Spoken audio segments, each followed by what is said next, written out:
So next on the list as we continue our journey through the collection is Benelli.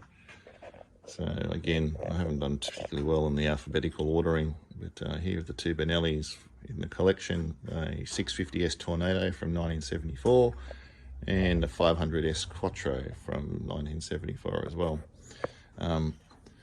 In the eyes of many, both bikes are essentially knockoffs of Japanese bikes. Benelli, a lot of people say, is an XS650, which is essentially a Triumph. So a lot of people say a reliable Triumph. But done with Italian styling. This is a little bit of a bitzer. It has a S1 Series 1 seat, because you couldn't find a Series 2 when I was restoring it. Other than that, runs great. You can see it, hear the bike running in our Sounds of series elsewhere on YouTube. And the Quattro, or Baby Say, the 6-cylinder version, which is essentially one of these with a couple of cylinders extra on each side. Quattro, a lot of commentary at the time when it came out said it was essentially a Italian version of the CB500 4. I think much nicer looking bike than the CB500 4. This is actually a genuine survivor bike. It is not being restored. So consequently, still running original exhausts. Come around, you can show you some of the style of the way Italians looked at the instrumentation and different things. Of course, at this stage, Benelli was part of the Di Tommaso Empire, which also included Guzzi, amongst other Italian bikes, and cars such as Di Tommaso, of course, Maserati.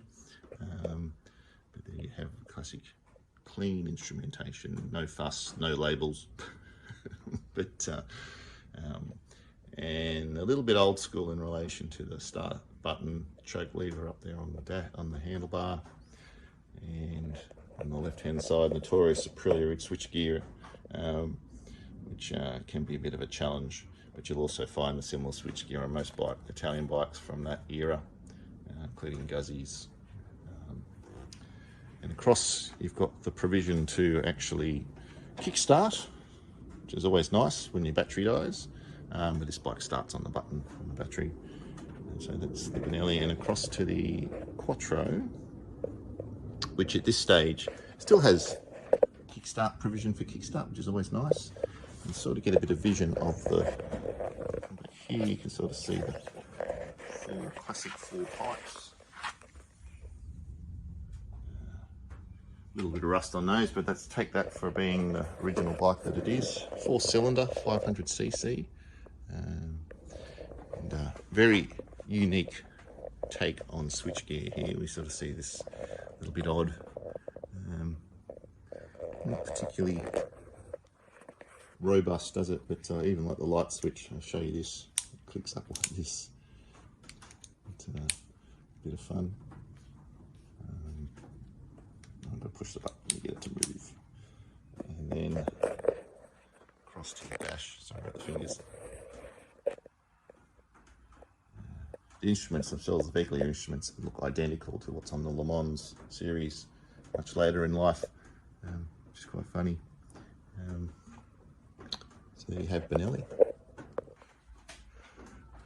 Alright, it's fess up time here too, because this bike's pretty new in the collection. I have to show you this. This is funny. This is the light switch.